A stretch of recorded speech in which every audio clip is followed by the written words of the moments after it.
የተረገመች ቀን በእውነተኛ ታሪክ ላይ የተመሰረተ ከፊያሜታ አምሃ።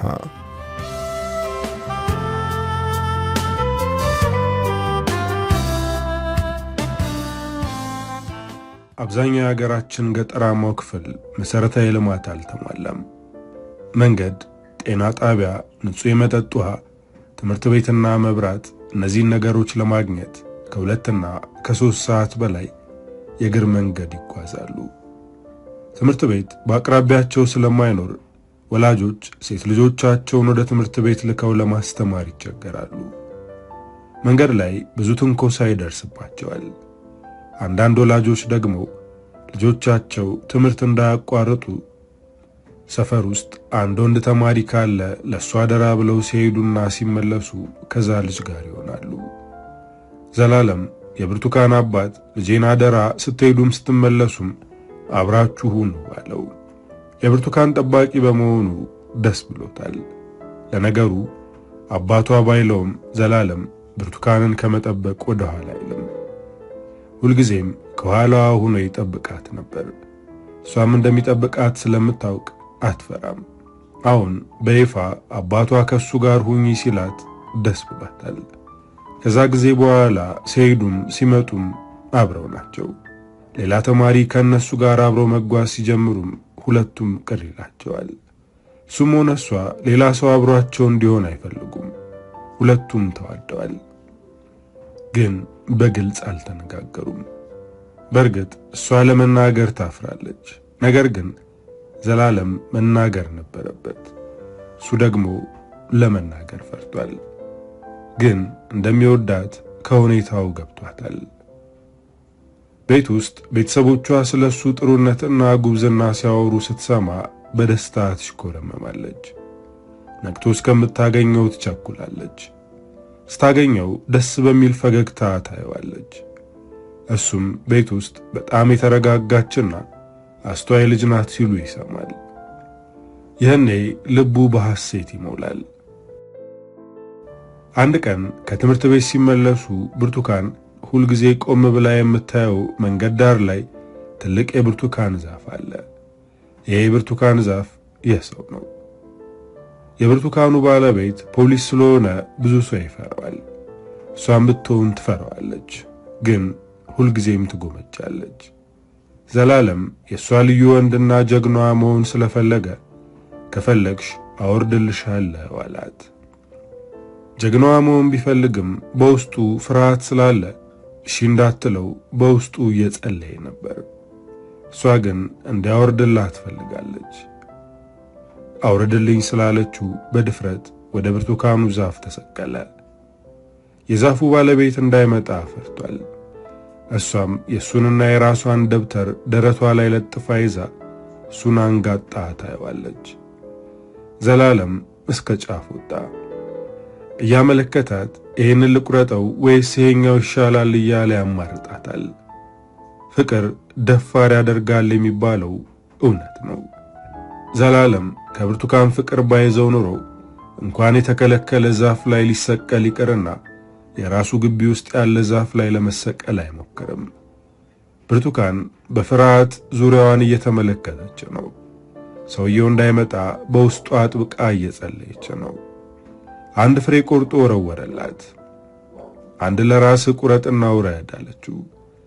በዚህ መካከል ነበር የዛፉ ባለቤት የመጣው። ዘላለም ደንግጦ ለመውረድ እየሞከረ ነው። ሰውየው እንዳትንቀሳቀስ እያለ ለማስፈራራት መሳሪያውን ወደ እሷ አዞረው። ዘላለም በድንጋጤ ለመውረድ ሲጣደፍ እጁ ያመልጠውና ወደ መሬት ተምዘገዘገ። መሬት ላይ ሲወድቅ ሰውየው ደንግጦ መሳሪያውን ጥሎ ወደ ዘላለም ሮጠ። ብርቱካንም ደንግጣለች፣ ግን ወደ ዘላለም ሳይሆን ወደ ቤት ነበር የሮጠችው። የሁለቱንም ደብተር ጥላ በፍጥነት ሮጠች። ያቺ ቀን ለዘላለም የተረገመች ቀን ናት። የዛፉ ባለቤት ድረሱልኝ ብሎ ጮኸ። የአካባቢው ሰው ተሰበሰበ። የዘላለም ቤተሰቦችም በሰሚ የነሱ ልጅ እንደሆነ ሲሰሙ ወደዛው ገሰገሱ። በቃሪዛ ተሸክመው ለ1 ሰዓት ተኩል ተጉዘው ሆስፒታል አደረሱት። እዛ ያለው ሆስፒታል እኛ አንችልም ብለው ወደ ሌላ ሆስፒታል ሪፈር ጻፉለት። ዘላለም በሕይወትና በሞት መካከል ነው ያለው። ቤተሰቦቹ ልጃችን ሊሞት ነው ብለው እጅግ በጣም ፈርተው ነበር። ዶክተሮቹ ለጊዜው ሕይወቱን አትርፈንለታል፣ ነገር ግን በጣም ስለተጎዳ ቀዶ ጥገና መደረግ አለበት፣ ስለዚህ መፈረም አለባችሁ ተባሉ። ቤተሰቦቹ ፈርሙ ሲባሉ ስለፈሩ አንፈርምም አሉ። በሕይወት መቆየት ከቻለ ቀዶ ጥገናው ለምን ያስፈልጋል አሉ። ግን ቀዶ ጥገናው በጣም አስፈላጊ ነበር፣ ምክንያቱም ፓራላይዝ ሆኖ አይቀርም ነበር። ቤተሰቦቹ አይሆንም ስላሉ ምንም አይነት ጥገና ሳይደረግለት ወደ ቤት ተመለሰ። ግን እግሩ መንቀሳቀስ አይችልም ነበር። ዘላለም የመኖር ጉጉቱ ጠፋ። በሁሉም ነገር ተስፋ ቆረጠ። ትምህርት ቤቱ ሩቅ ስለሆነና መሄድ ስለማይችል ትምህርት አቋረጠ። አባቱን ሥራ ማገዝ አልቻለም። የሚውለው ቤት ውስጥ ነው። በጣም ያማው ነበር። ደግሞ ብርቱካን አንድም ቀን እንኳን መታ አልጠየቀችውም ነበር። እናቱ ሁልጊዜም የብርቱካንን ስም እያነሳች ያቺ የተረገመች ልጅ ለልጄ ጦስ ሆነችበት እያለች ትረግማታለች። ዘላለም ግን ከነገ ዛሬ ትመጣለች፣ እንዴት ነህ ተሻለ ወይ ብላ ትጠይቀኛለች ብሎ ሲጠብቅ ነበር። እንኳን እሷ ቤተሰቦቿም አንዴ ብቻ ነበር መጥተው የጠየቁት። እንደዚህ ሆኖ ቤት መቀመጡ ይበልጥ እየጎዳው ነው። ቤተሰቦቹም እሱም መንከባከብ ከብዷቸዋል። አባቱ አዲስ አበባ የሚኖረውን የሩቅ ዘመዱን በስልክ አናገረው። ልጁ ከባድ ሁኔታ ላይ ስለሆነ እገዛ እንደሚያስፈልገው ነገረው። ወደ አዲስ አበባ ይምጣና እዚህ መፍትሄ እንፈልግለታለን አለው። ዘላለም ግን መሄድ አልፈለገም።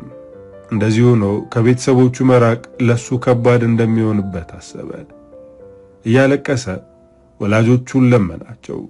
እዛ ሄጄ ማንም አይንከባከበኝም፣ እባካችሁ እንደሄድ አታደርጉኝ ብሎ ወላጆቹን ተማጸነ። ልጄ እንደምታየው እዚህ መሆን ላንተ ከባድ ነው። እዛ ግን መፍትሄ አይጠፋም። አንዳንዴ እየመጣና ያያለን አለው አባቱ። ቤተሰቦቹ ጨከኑበት። እንኳን እንደዚህ አካል ጉዳተኛ ሆኖ ይቅርና ደና እያለም ከቤተሰቦቹ መለየት ይፈራ ነበር። ግን አሁን መለየት ግዴታው ሆነ። ግን ከዚያ አካባቢ ርቆ ከመሄዱ በፊት ብርቱካንን ማግኘት ይፈልጋል። የሚሰማውን ስሜት መግለጽ ይፈልጋል። ነገር ግን ከዚህ በኋላ እኔን አትፈልገኝም ብሎ አሰበ።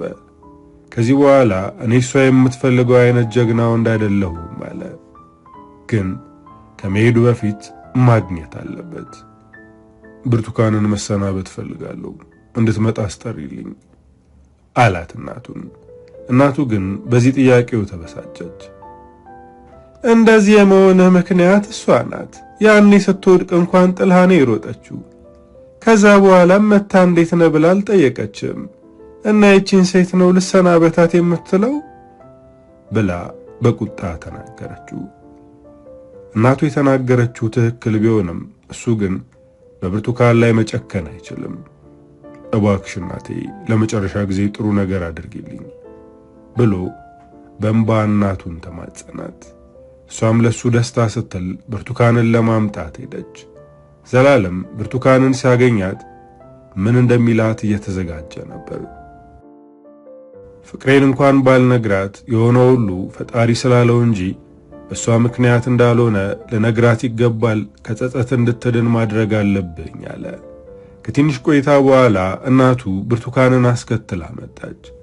ብርቱካን ወደ እሱ ሳትጠጋ በሩ ስር ቁማ እንዴት ነህ በማለት ጠየቀችው።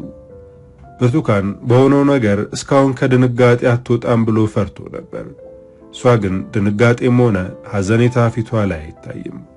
ዘላለም በረጅሙ ተንፍሶ መቼም ወደ አዲስ አበባ ልሄድ እንደሆነ ሰምተሻል ብሎ ተመለከታት። አዎ ሰምቻለሁ፣ ወደዛ መሄድህ ላንተ ጥሩ ነገር ነው አለችው። መሄዱን እያወቀች እንኳን ለመሰናበት አልመጣችም። አሁን የመጣችውም እሱ እናቱን ልኮ ነው። እና መሄዴን እያወቅሽ ለምንድን ያልመጣሽው? አሁን እናቴን ባልካት ኑሮ አትመጪም ነበር በማለት በትዝብት ተመለከታት። አንገቷን አቀርቅራ ዝም አለች። ዘላለም ከጎኑ እንድትቀመጥ ነገራት። እሷን ፈራ ተባ እያለች ከጎኑ ተቀመጠች።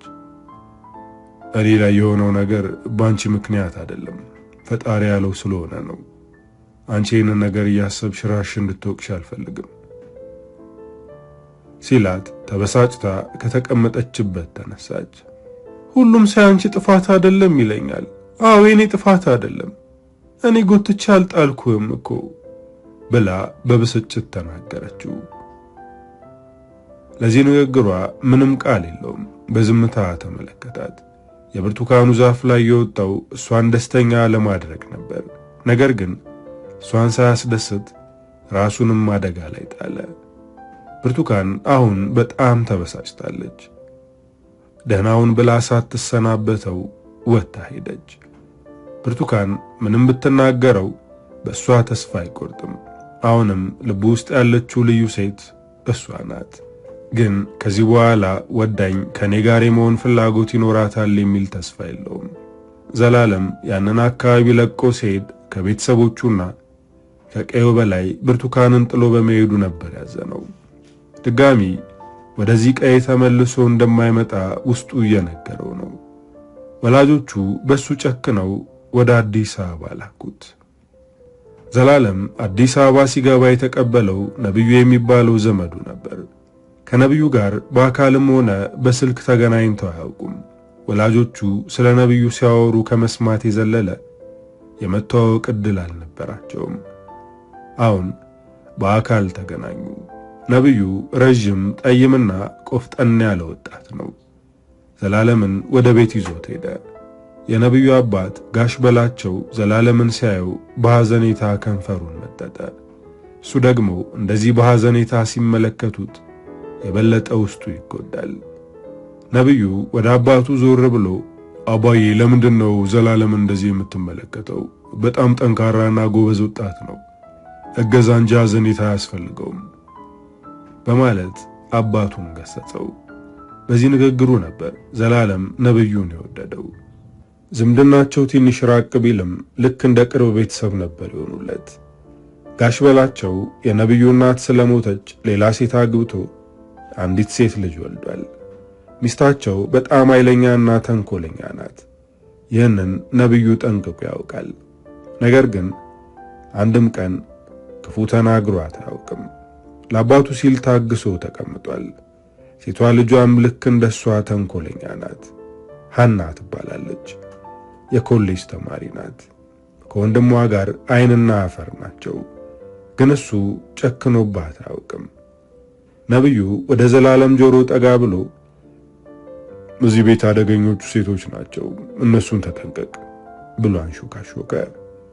የነብዩ ንግግር ቀልድ ስለመሰለው ፈገግ አለ። ግን ቀልድ ሳይሆን እውነት ነው። ነብዩ በራሱ ገንዘብ ለዘላለም ዘመናዊና ለሱ የሚመቸውን ዊልቸር ገዛለት። ጋሽ በላቸው ደግሞ ዘላለም ቤት ቁጭ ብሎ እንዳይውል ሥራ መጀመሪያ ገንዘብ ሰጠው።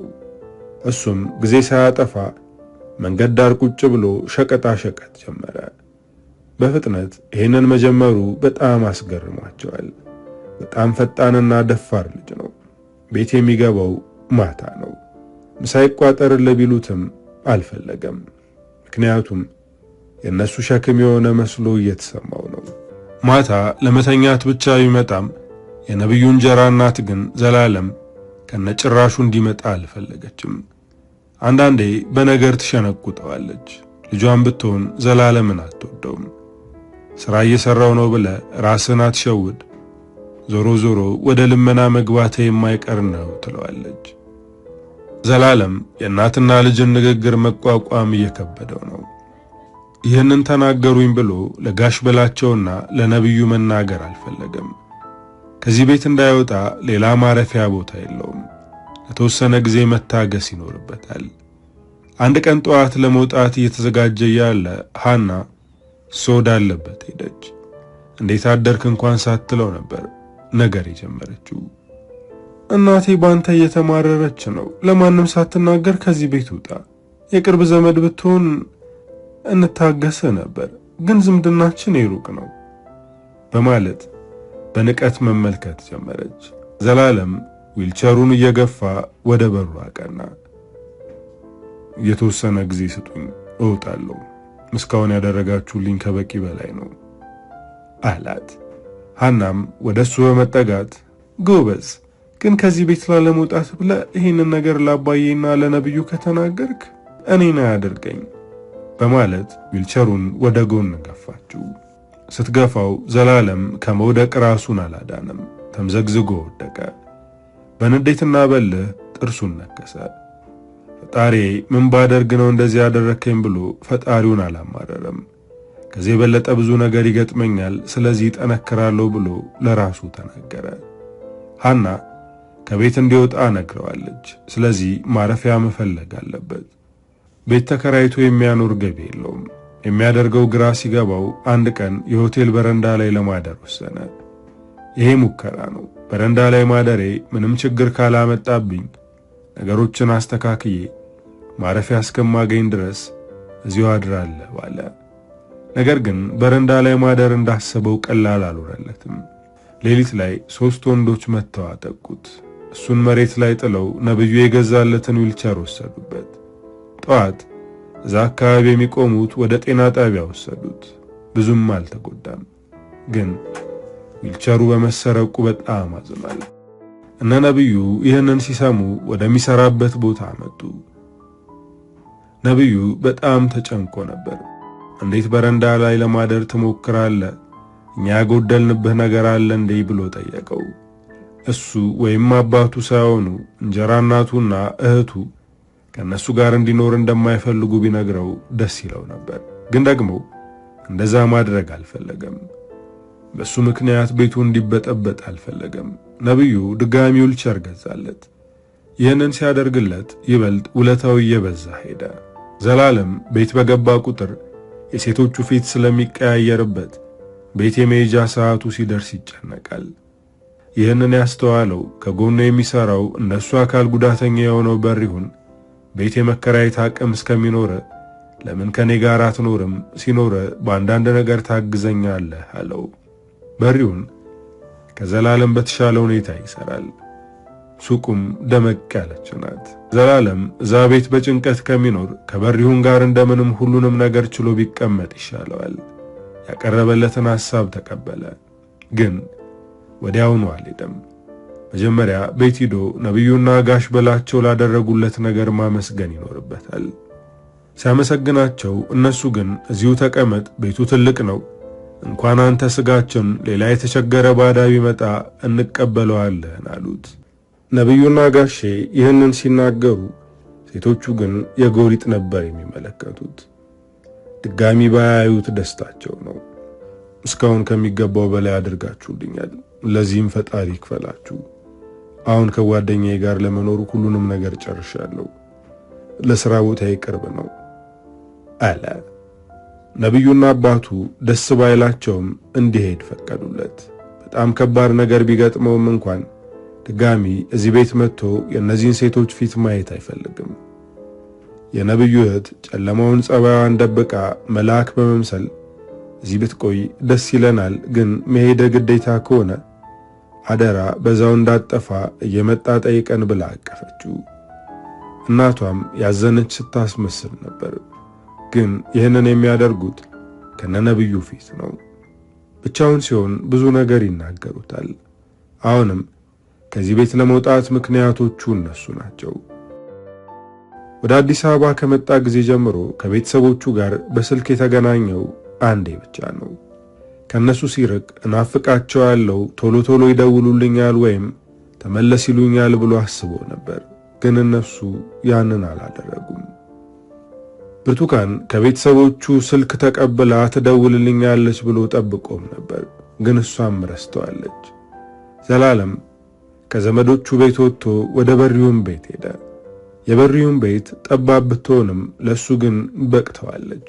ግን ደግሞ አከራያቸው 2 ከሆናችሁ ክራይ ጨምሩ አለች። በሪሁንና ዘላለም ሴትዮዋን ተማጽነው ጭማሪውን አስቀሩ።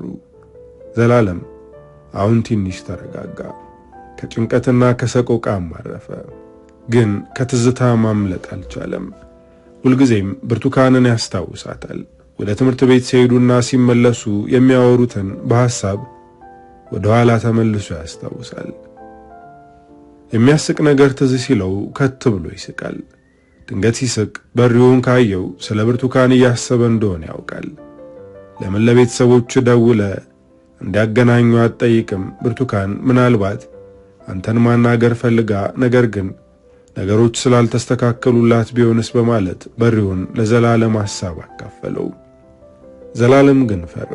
ምክንያቱም ማናገር አልፈልግም ብትለኝስ ወይም ደግሞ ሌላ አስደንጋጭ ነገር ብሰማ አሳለው። አስደንጋጭ ነገር ያለው አግብታ ቢሆንስ ብሎ ነው። እንዲሁ በትዝታ መቀመጥን መረጠ። ከበሪውን ጋር እየኖረ ስራውን መስራቱን ቀጠለ። ነብዩ አልፎ አልፎ እየመጣ ይጠይቀዋል። ስራውንም ለማሻሻል ይሞክራል። እሱና በሪውን ለስራ ያላቸውን ጥንካሬ ያዩት እዛ አካባቢ የሚኖሩ ሰዎች መንግስት ድጋፍ እንዲያደርግላቸው ተናገሩ። ይህ አጋጣሚ ለነሱ በጣም መልካም አጋጣሚ ሆነ። ባለ አንድ መኝታ ቤትና የገበያ ማዕከል ውስጥ የሱቅ ቦታ ለዘላለም ተሰጠው። ያንተ እስከሚስተካከልና እስከምታገኝ እኔ ጋር ትሆናለህ ብሎ ለበሪውን ቃል ገብቶለታል። ግን በሪውንም ብዙም ሳይቆይ ተሰጠው። ለሁለቱም መልካም ነገር ሆነላቸው። የቤት ዕቃና ለሱቅ ሥራ ማስጀመሪያ ገንዘብ ሳይቀር ነበር የተሰጣቸው። አሁን ነገሩ ሁሉ እየተስተካከለ ነው። ከጭንቀት ወጥቷል። ረሃብም ሆነ ብርድ አይነካውም። ነገር ግን ልቡ አሁንም አላረፈም። ስለ ብርቱካን ያስባል። ሰዎች አግባ እያሉ ይጨቀጭቁታል። ነብዩ ሁልጊዜም ከጎኔ የምትሆንና የምታግዘ ሴት ታስፈልግሃለች፣ እባክህ አግባ ይለዋል። ነባዬ እኔን የምታገባ ሴት ትኖራለች ብለህ ነው? እኔ እኮ አካል ጉዳተኛ ነኝ አለ። ልብ የሚነካ ንግግር ነው የተናገረው። አካል ጉዳተኛ ብትሆን ምን ይጎልሃል? ቤት አለ፣ ስራም ትሰራለህ። ከዚህ በላይ ምን የተለየ ነገር አለ? በማለት ነብዩ ይገፋፈዋል። ዘላለም ግን ልቡ ውስጥ ያለችው ሴት ሌላ ሴት እንዳያገባ አፍና ይዘዋለች። በሪውን አግባ እያለ ከመጨቅጨቅ አልፎ ሴት አምጥቶለታል። አስረስ ትባላለች። ከበሪውን ጋር ራቅ ያለ ዝምድና አላቸው። ሻይ ቡና እያዞረች ትሸጣለች። በጣም ጠንካራ ሴት ናት። ከሷ ጋር እንዲግባቡና እንዲያወሩ ለማድረግ እየሞከረ ነው። ብዙ ጊዜ በአካል ተገናኝተው አውርተዋል፣ በስልክም እንደዛው። ነገር ግን ዘላለም ግንኙነታቸውን ወደ ፍቅር ግንኙነት መቀየር አልቻለም። አስረስ ራሷን ለመለወጥ የምትጥር ጎበዝ ሴት ናት። ቀን ሙሉ እግሯ እስከሚቀጥን ሻይ ቡና እያዞረች ስትሸጡላ፣ ማታ ደግሞ ትማራለች። ከአገር ቤት ስትወጣ ከ5ኛ ክፍል አቋርጣ ነበር። አሁን ካቋረጠችበት ቀጥላ እየተማረች ነው። በርግጥ በዚህ ዕድሜዋ የኮሌጅ ተማሪ መሆን ነበረባት። ነገር ግን ትምህርት ቤት መግባት ከነበረባት ዕድሜ ዘግይታ ነበር የገባችው።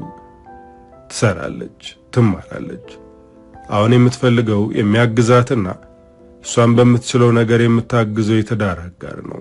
በሪውን ከዘላለም ጋር ሲያስተዋውቃት ትዳር ፈላጊ ነው ብሎ ነበር። ግን ከተዋወቁ ጊዜ ጀምሮ ስለ ትዳርም ሆነ አብሮ ስለመኖር ምንም ያላት ነገር የለም።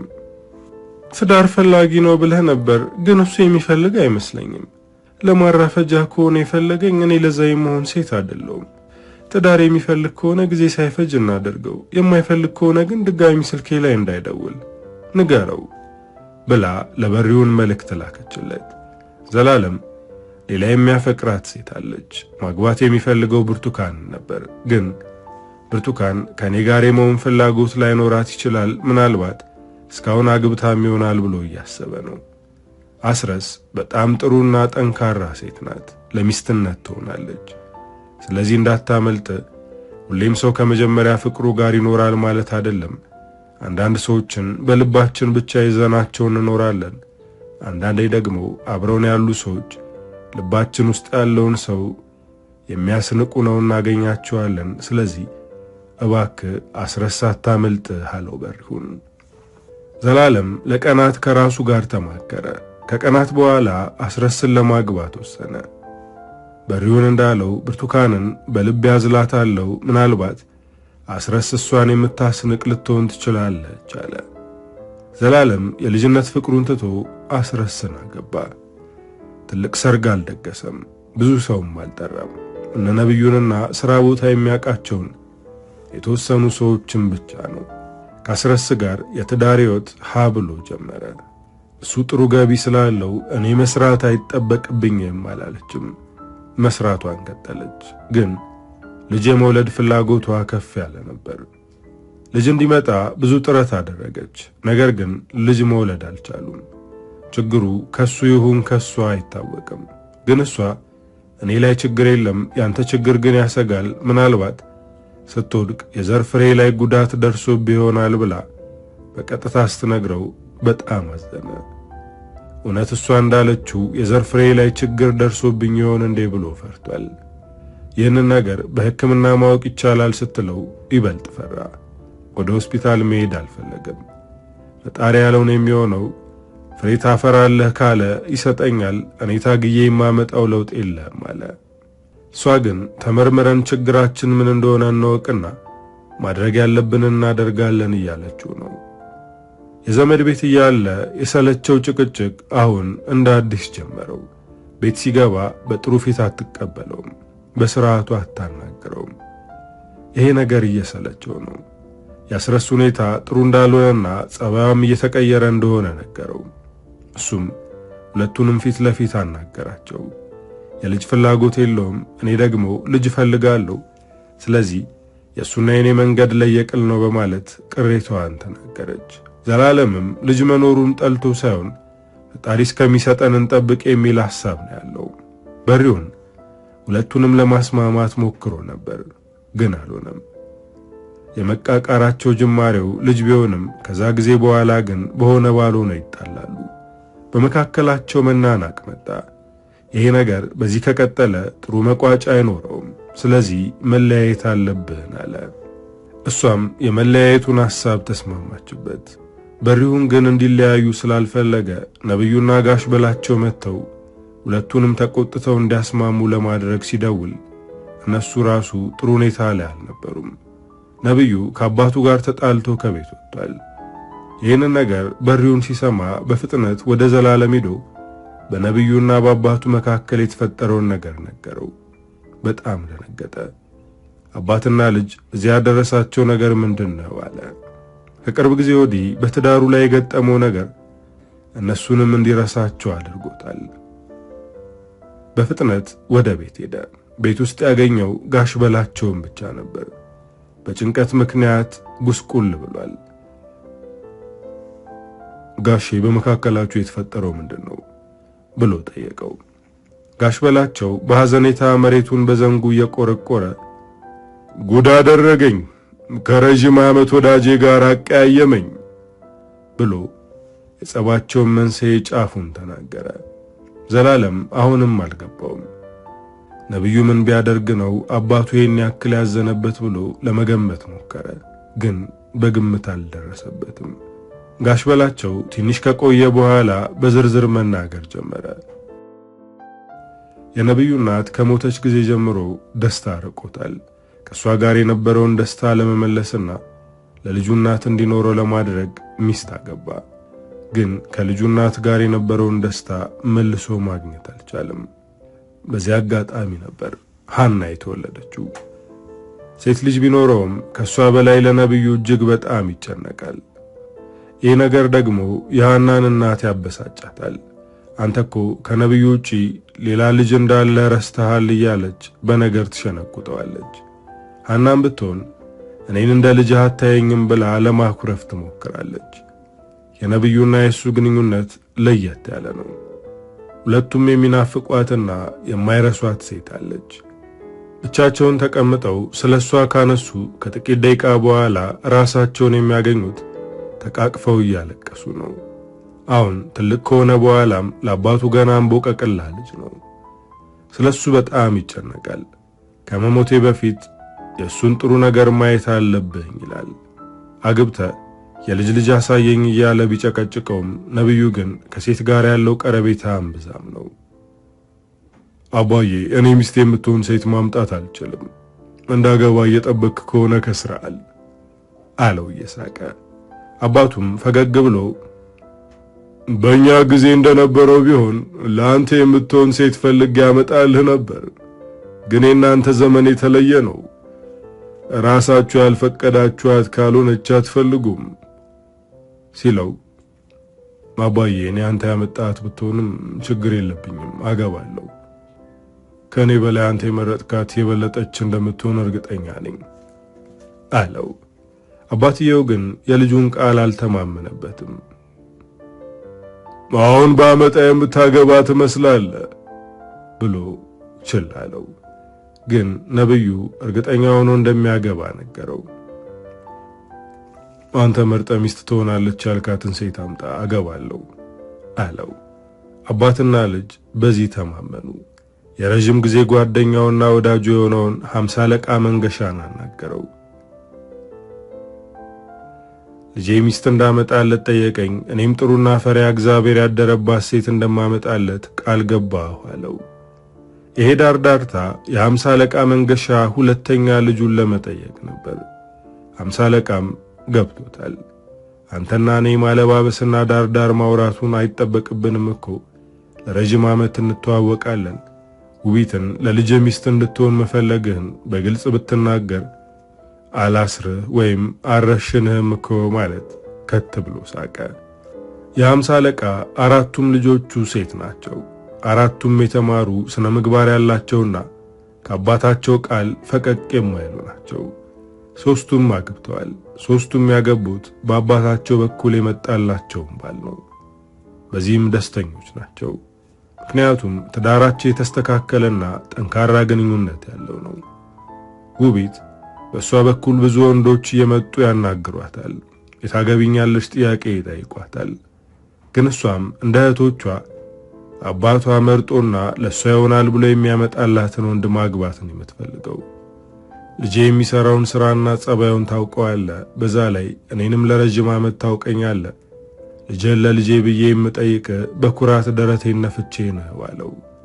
50 አለቃም ኮፍያውን እያስተካከለ አውቃለሁ ካንተ ጋር መዛመዱንም እፈልገዋለሁ፣ ልጄን ላናግራትና አሳውቅሃለሁ አለው። ጋሽ በላቸውም በ50 አለቃ ምላሽ ደስ ብሎታል። ቤት ሲመለስ ለነብዩ ነገረው። የ50 አለቃ ልጁ ቤትን መርጬልሃለሁ፣ አባቷ ጋር እያወራን ነው፣ በቅርቡ ያሳውቀኛል፣ ያኔ ሽማግሌ እንልካለን አለው። ነብዩ እሺ ነበር ምላሹ። እሺ ብቻ እንድትለኛ አይደለም ስለ ልጅቱ ማንነት የነገርኩ፣ በአጋጣሚ እንዳገኛት አድርገህ አናግራት፣ ተቀራረቡ። ቆይ አንተ ወጣት አይደለህ እንዴ በማለት በቁጣ ተናገረው።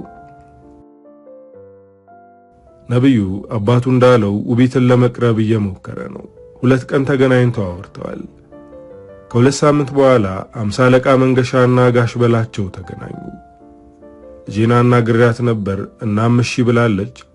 በልጆቼ ድርድር እንደማላውቅ አሳምረህ ታውቃለህ። ስለዚህ አንተም በልጅህ እርግጠኛ ከሆንክና ልጄን ደስተኛ አድርጎ እንደሚያኖራት ካመንክበት በቶሎ እናጋባቸው አለው። ውቢት የማስተርስ ትምህርቷን የምትጨርሰው ቀጣይ ዓመት ስለሆነ ያኔ ይጋቡ፣ እስከዛው በእጮኝነት ይቆዩ ብለው ቤተ ዘመድ ባለበት ቃል ተገባቡ። ነገሩ የተበላሸው ከዛ በኋላ ነበር። ቃል በተገባቡ በሁለተኛው ወር ነብዩ ወደ ኋላ ማፈግፈግ ጀመረ። አባዬ ይሄን እጮኝነት የምቀጥል አይመስለኝም አለ። አባቱም ቀልድ መስሎት ስቆ አለፈ። ነገር ግን ነብዩ ከሌላ ሴት ፍቅር ይዞታል። ልቡን ካሸነፈችው ሴት ጋር ስልክ ሲያወራ የሰማችው እህቱ ሃና ወደ አባቷ ሄዳ የሰማችውን ሁሉ ነገረችው። መጀመሪያ ላይ ልጅ አንቺ ተሳስተሽ ይሆናል እንጂ እሱ ከውቢት ጋር ብቻ ነው እንደዚህ አይነት ነገር የሚያወራው አላት። እሷ ግን ምላ ተገዝታ ከሌላ ሴት ጋር እንደሆነ አባቷን አሳመነችው። አባቷም በጣም ተበሳጨ። ነብዩ ወደ ቤት እስከሚመጣ ሲጠብቅ ነበር። ቤት ከመግባቱ በጥያቄ ተቀበለው። ልጄ ከውቢት ውጭ ሌላ ሴት ጋር አጉል የሆነ ግንኙነት አለህ እንዴ በማለት ጠየቀው። አጠያይቁ የፍርሃት ነበር። ምክንያቱም የልጁ ምላሽ አዎ ከውቢት ሌላ ሴት አለች እንዳይለው ፈርቷል። አባዬ እኔም ስለዚህ ጉዳይ ላናግረ እያሰብኩ ነበር ብሎ አለሳልሶ ለመናገር ሲሞክር፣ አባቱ ግን ቀጥተኛ ምላሽ ነበር የፈለገው። ንገረኝ፣ ሌላ ሴት አለች ብሎ በድጋሚ ጠየቀው። ነብዩም ድፍረቱን ሰብሰብ አድርጎ አዎ አለች ብሎ ቀጥተኛ ምላሽ ሰጠው። ነብዩ ምላሽ ከመስጠቱ የአባቱ ጥፊ ፊቱ ላይ አረፈ።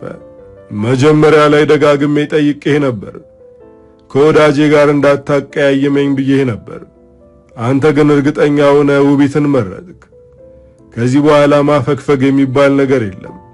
ከውቢት ውጪ ሌላ ሴት ልታገባ አትችልም ብሎ አጠርቀጠና ያለ ትዕዛዝ አዘዘው።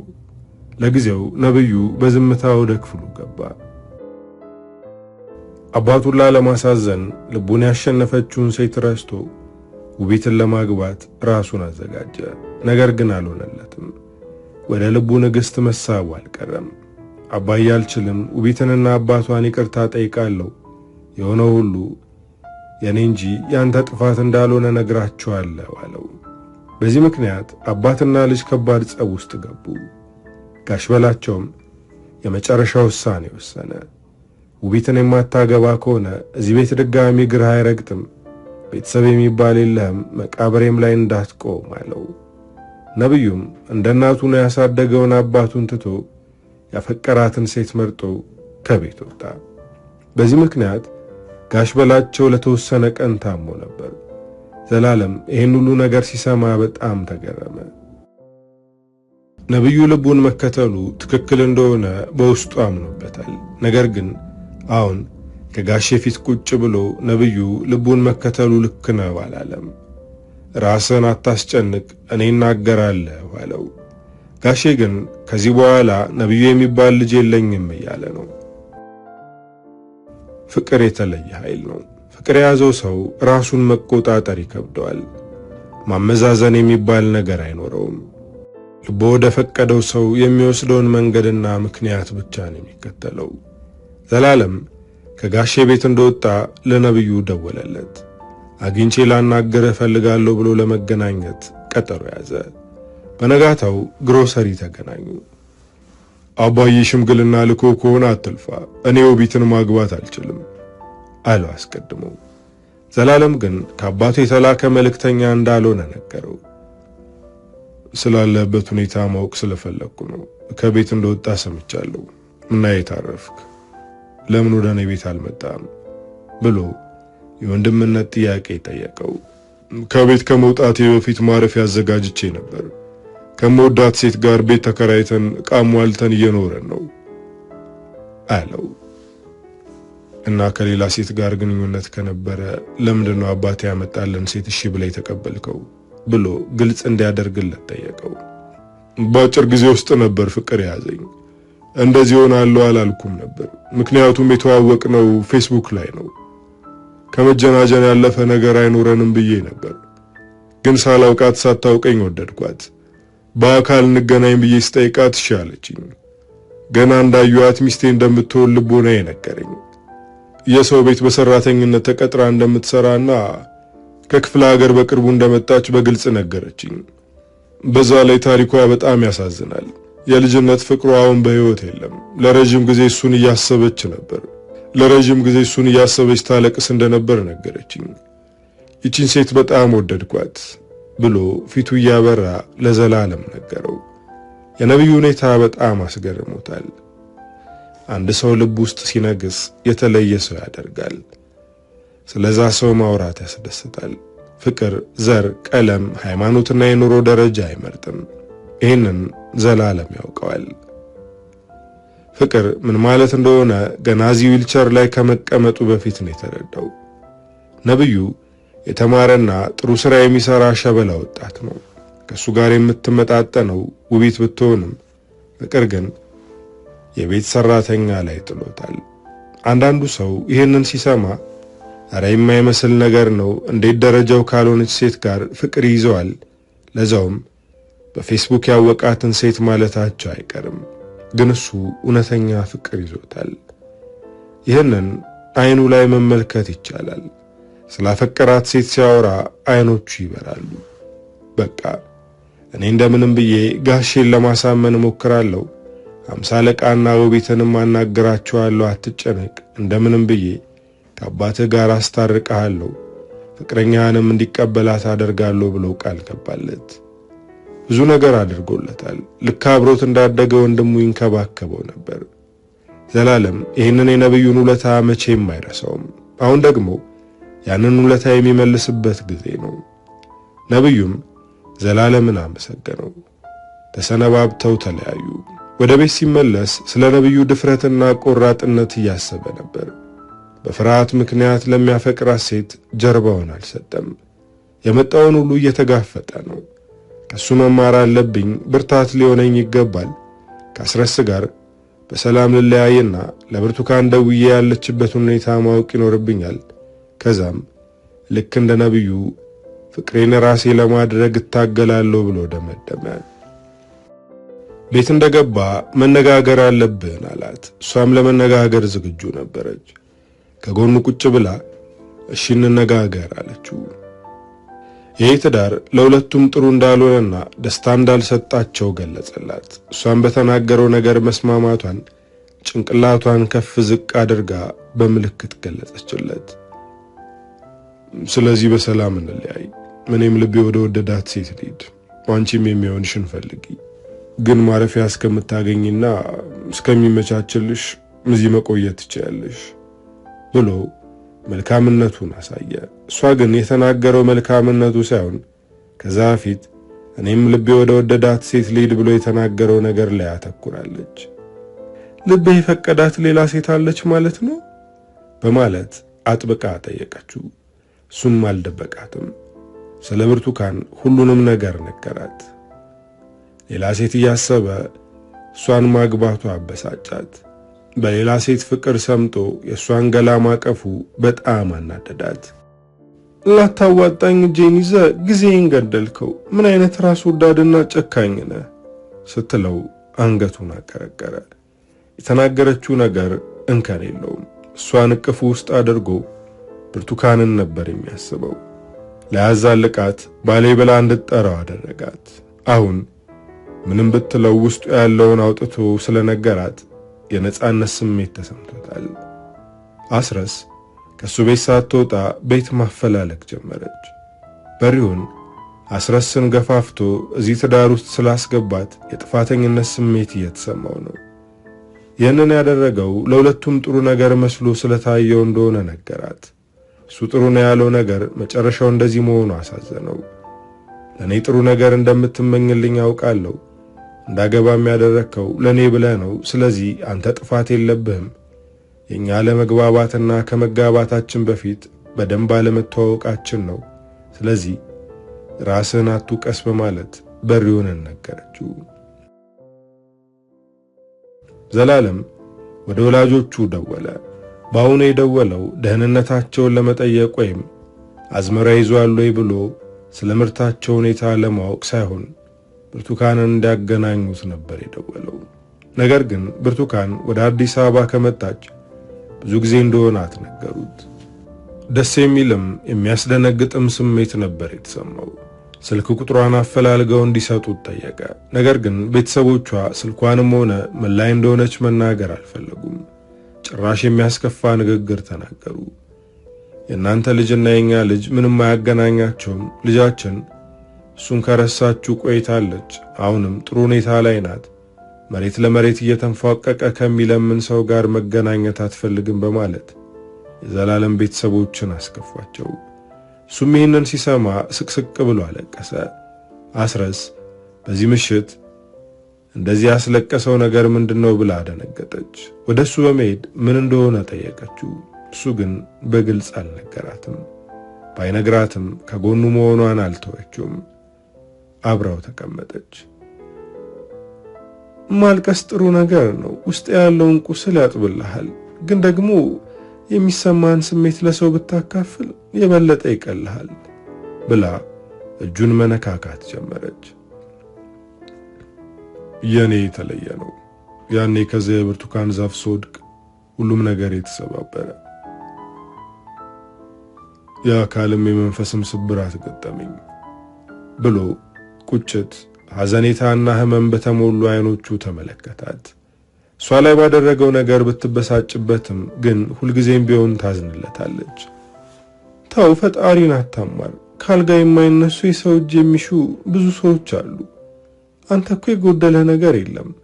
ከሌላው ሰው እኩል ትሰራለህ። ሌላ ሰው ከጎን ባይኖርም ራስህን ችለህ መኖር ትችላለህ። ስለዚህ ፈጣሪህን አመስግን። ስናመሰግን ይጨመርልናል። ስናመሰግን በመንፈስም በአካልም ጠንካሮች እንሆናለን። ስለዚህ ምንም አይነት ሁኔታ ላይ ብንሆን ማመስገን ይኖርብናል ብላ የእንባውን ምንጭ አደረቀችው። ፈጣሪዋን የምትፈራና አመስጋኝ ሴት ናት። በዛ ላይ ጠንካራና ብልህ። ዘላለም እንዴት ለዚህ ሴት ልብ ያልከፈትም አለኝ አለ። ምንም የሚጎላት ነገር የለም እኮ ብሎ ራሱን እየጠየቀ ነበር፣ ግን መልስ የለውም።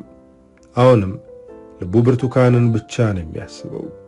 በነጋታው የቤት ደላላው ደውሎ ቤት እንዳገኘለትና አሁን ቀለም እየተቀባ ስለሆነ ከ3 ቀን በኋላ መግባት እንደምትችል ነገራት። የራሷን ዕቃዎች ማስተካከል ጀመረች። ዘላለም የፈለገችውን ዕቃ እንድትወስድ ፈቅዶላታል። እሷ ግን ከራሷ ውጭ የሆነ ዕቃ አልነካችም። እሷ ዕቃ ስታስተካክል እሱ ደግሞ የነብዩን ቤተሰቦችና 50 አለቃን ለማናገር ሄደ። መጀመሪያ ሄደው ወደ 50 አለቃ ቤት ነበር። ግቢ ማንኳኳት አልተጠበቀበትም፣ ምክንያቱም ግቢው ክፍት ነበር። ዊልቸሩን እያሽከረከረ ወደ ውስጥ ሲገባ ግቢ ውስጥ ሽር ጉዱ በስቷል። ወደ 50 አለቃ በመሄድ ሰላም ካለ በኋላ ቁጭ ብለው መነጋገር ጀመሩ። ጋሼ በተፈጠረው ነገር በጣም ተቆርጧል። ነብዩን ከቤት አባሯል። ግን አሁን እሱ ጥሩ ሁኔታ ላይ አይደለም። የረጅም ጊዜ ወዳጄን አጣው ብሎ እየተብሰለሰለ ነው።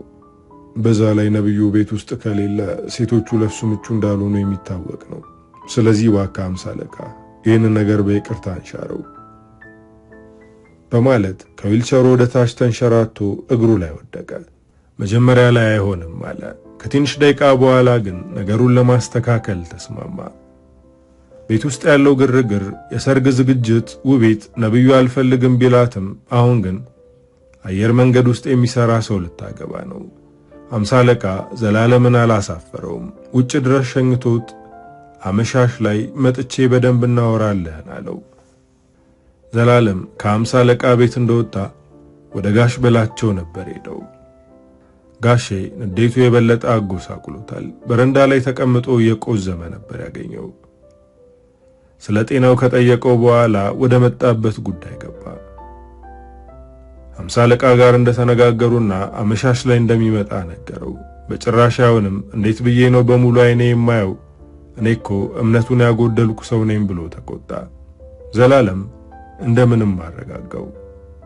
እሱን አረጋግቶ ለነብዩ መልእክት ላከለት። ጋሼን ትንሽ ስላመመው መተሄው በማለት የውሸት መልእክት ጻፈለት። አመሻሽ ላይ ሁሉም አንድ ቤት ውስጥ ተገናኙ። ሁሉም መናገር የነበረባቸውን ተናገሩ። አንዱ አንዱን ወቀሰ። በስተመጨረሻም ይቅር ተባባሉ። ይሄ ሁሉ የሆነው በዘላለም ኃይል ስለሆነ እሱንም አመሰገኑት። 50 አለቃ ወደ ቤቱ ሄደ። አሁን ቤተሰብ ብቻ ቀረ። ዘላለም አሁንም አንድ ማድረግ ያለበት ነገር አለ። አሁን ሁሉም ነገር መስመር ይዟል። ስለዚህ ፍቅረኛን አምጥተህ ለቤተሰብ ታስተዋውቃለህ። እሱም ብቻ ሳይሆን ድጋሚ ወደ ቤት መመለስ አለብህ አለው። ዘላለም ይህንን ያለው ጋሼን ነብዩ ቤት ከሌለ ሴቶቹ እንደማይንከባከቡት ስለሚያውቅ ነው። እሱም አንዴ እግሬ ወጥቷልና ድጋሚ ተመልሼ አልመጣም አላለም። እንደሚመለስና ከአባቱ ጎን እንደሚሆንና ነገ ማታ ለራት ፍቅረኛውን ይዞ መጥቶ ከሁሉም ጋር እንደሚያስተዋውቅ ተናገረ። ዘላለም ይህንን መልካም ነገር አድርጎ ወደ ቤት ሲመለስ አስረስ ዕቃዋን ሰብስባ ጨርሳ ነበር። የነብዩን ጉዳይ ነገራት። እንደዚህ ቁጭ ብለው ሲያወሩ የሚለያዩ አይመስሉም። ከመሄድሽ በፊት አንድ ነገር ላስቸግርሽ፣ ነገ ማታ ነጋሼ ቤት አብረን እንድንሄድ እፈልጋለሁ አላት። እሺ በዛውም ምን ላይ እንደሆነን እንነግራቸዋለን አለች። የመፋታታቸውን ጉዳይ ገና ስላልሰሙ አሁን ሲሰሙ እንደ አዲስ እናስታርቃችሁ ማለታቸው አይቀርም። ግን ደግሞ ማወቃቸው ግዴታ ነው። ሌሊቱን ሙሉ ስለ ብርቱካን ሲያስብ ነበር። እዚህ አዲስ አበባ ምን እየሰራች ይሆን? እኔን ረስታኝ ይሆን? ግን ለምንድነው እዚህ ስትመጣ እኔን ለማግኘት ያልሞከረችው እያለ ይብሰለሰላል። አስረስም ልትሄድ ነው። ድጋሚ ብቻውን ሊሆን ነው። ግን እንደምንም ብሎ ብርቱካን ያለችበትን ማግኘት አለበት። የሷ ቤት ይሄ ነው፣ ቦታዋ የኔ ልብ ነው ይላል። ከአስረስ ጋር ወደ ነብዩ ቤት ሄዱ። ጋሼ የልጁን ልብ ያሸነፈችውን ሴት ለመተዋወቅ ጓጉቷል። ሴቶቹም ራት አዘጋጅተው እየጠበቁ ነው። ከትንሽ ቆይታ በኋላ ነብዩ የፍቅረኛውን እጅ ይዞ ወደ ቤት ገባ። ዘላለም በእጁ የያዘው ብርጭቆውን ለቀቀው። አስረስ ደንግጣ ብርጭቆውን አነሳችው። የነብዩ ፍቅረኛ ላይ አፍጥጧል። እሷም አይኖቿ ከሱ አልተነቀሉም። ነብዩ አባቱንና እህቱን አስተዋውቆ ሲጨርስ ወደ ዘላለም ወስዶ በጣም የምወደውና የማከብረው ወንድሜ ነው፣ ዘላለም ይባላል አለ። እሷም እጇን ወደ ዘላለም ዘርግታ ብርቱካን እባላለሁ አለችው። እጇን ጨበጣት። እውነት እቺ ሴት የኔ ብርቱካን ናት? የነብዩን ልብ ያሸነፈችው ሴት የኔ ብርቱካን ናት እያለ በውስጡ ከራሱ ጋር ይሟገታል። እሷም ከዚህ በፊት እንደማታውቀው ሆነች። ያኔ አይኖቿን ሲመለከት ለሱ ፍቅር እንዳላት አይቷል። እንደምትወደው እርግጠኛ ነበር። ያ ስሜት ጠፍቶ ነብዩን ወደደችው ነው ወይስ ምን ገጥሟት ይሆን ብሎ እያሰበ ነው። ራት እየበሉ ሲያወሩ ሲሳሳቁ ዘላለምና ብርቱካን ግን ሌላ ሐሳብ ውስጥ ነበሩ። አስረስ የባሏ ሁኔታ ግራ አጋብቷታል። ከዚህ ሴት ጋር ከዚህ በፊት እንደሚተዋወቁ እርግጠኛ ናት። ምናልባት የሚወዳት ሴት እቺ ትሆን እንዴ ብላ እየገመተች ነው። ጋሼ ስለ አስረስ ማውራት ጀመረ። በጣም ጥሩና መልካም ሴት ናት። እሷን ካገባ በኋላ ስለሱ መጨነቅ አቁመናል ብሎ አስረስ ለዘላለም የምታደርገውን እንክብካቤ በመግለጽ አመሰገናት። እሷ በዚህ መሃል በመካከላቸው የተፈጠረውንና ነገ ከቤት ልትወጣ እንደሆነ ለመናገር ስትጀምር ዘላለም እጇን አጥብቆ በመያዝ እንዳትናገር አደረጋት። ሚስቴ በጣም ብልህና ጠንካራ ሴት ናት። አካል ጉዳተኛ ነው ብላ አልናቀችኝም። ብርታቴና ጥንካሬ ናት ብሎ ያልተጠበቀ ምስጋና አመሰገናት። አስረስ ግራ ተጋብታለች። ለመለያየት ተነጋግረው ጨርሰው ዛሬ ራት ላይ ለነጋሼ ለመናገር ተነጋግረው ነበር። ግን እሱ አቅጣጫውን ቀየረው። በጣም ደስ የምትሉ ባለ ትዳሮች ናችሁ። እኔና ነብዩም እንደናንተ ደስ የሚል ትዳር እንደሚኖረን እርግጠኛ ነኝ በማለት ብርቱካን ፈገግታዋን አሳየች። የብርቱካን ንግግር ለዘላለም የመልስ ምት ነበረ።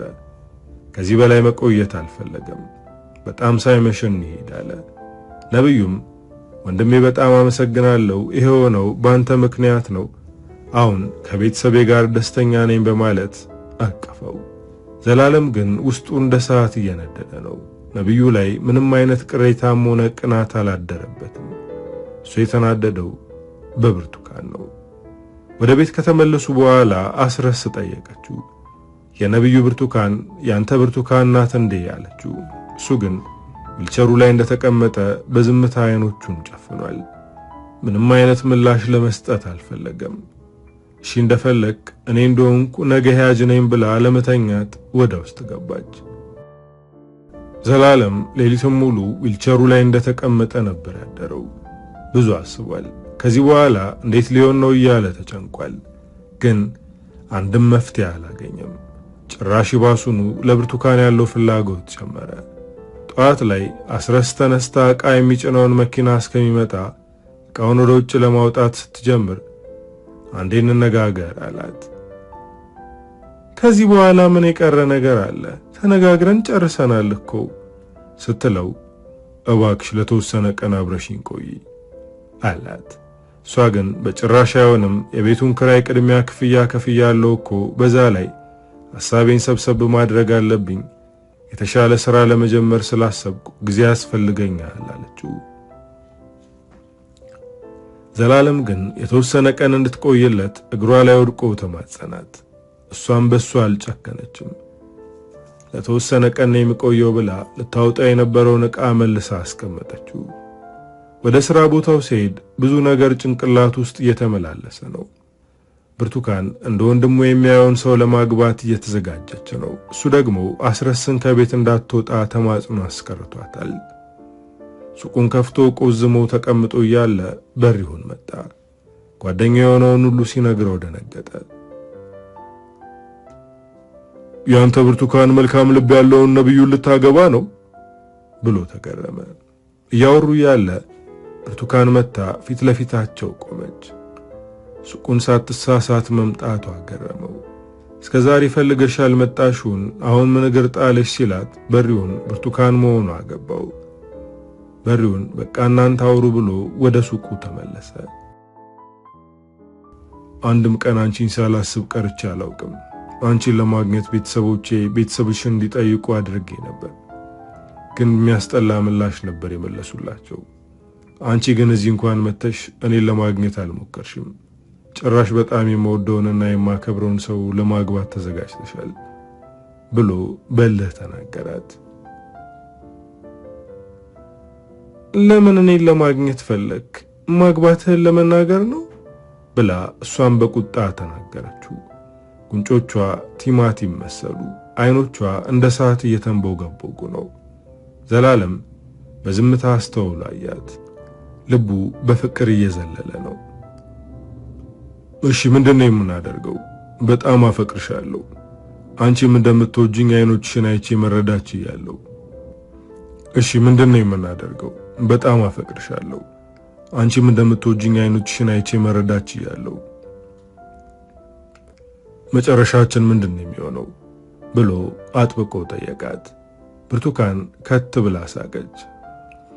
ያኔ አንተ እንደዚህ ሳትሆንም ሆነ ከዛ በኋላ አንተና እኛ የሚባል ነገር አልነበረንም፣ ወደፊትም አይኖረንም። ዛሬ እዚህ የመጣሁት የጀመርኩትን አዲስ ሕይወት ራስ በፈጠርከው የማይመስል ምቾት ምክንያት እንዳታከሽፍብኝ ነው ስትለው ቅስሙ ተሰበረ። ይህንን ነገር እዚህ እንቋጨዋለን። የኔና የአንተ ቤተሰቦች እንደሚያውቁ፣ ነገር ግን አንተና እኔ ልጅ እያለን ብንተዋወቅም እንደ ተረሳሳን እናስመስላለን። ይሄ ነገር ለሕይወታችን የሚበጅ ነገር ነው። አንተም ከነብዩ ጋር አትቆራረጥም፣ እኔም አዲሱ ሕይወቴ አይከሽፍም ብላ ተናግራው ሄደች። በሪሁን የእሷን መሄድ ሲያይ ወደ ዘላለም ሄደ። ምን ብትነግረ ነው እንደዚህ ውሃ ውስጥ የገባች አይጥ የመሰልከው ሲለው ብርቱካን ለኔ ፍቅር የላትም ብሎ መለሰለት።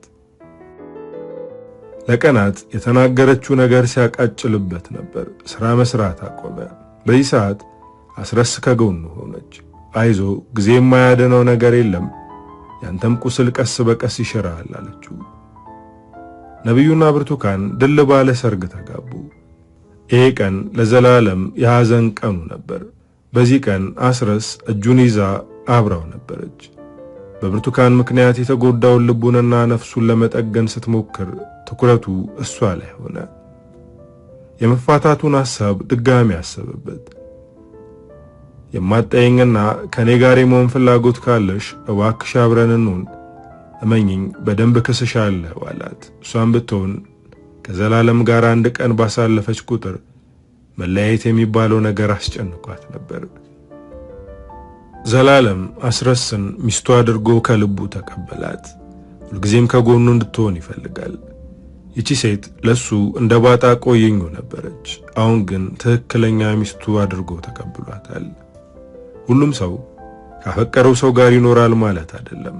ዘላለም ብርቱካንን ቢያፈቅራትም አብሮ መኖር አልቻለም። ነገር ግን በችግሩና ሰው በሚያስፈልገው ጊዜ አስረስ አብረዋለች። ከዚህ ሴት ጋር አብሮ መኖሩ አይከፋውም። አበቃው። ከፊያሜታ አምሃ።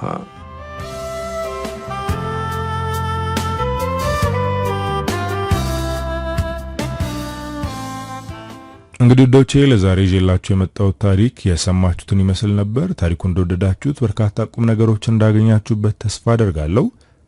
በቀጣይ በሌላ ስራ እስክንገናኝ ሀገራችንን ሰላም ያደርግልን። ቻው።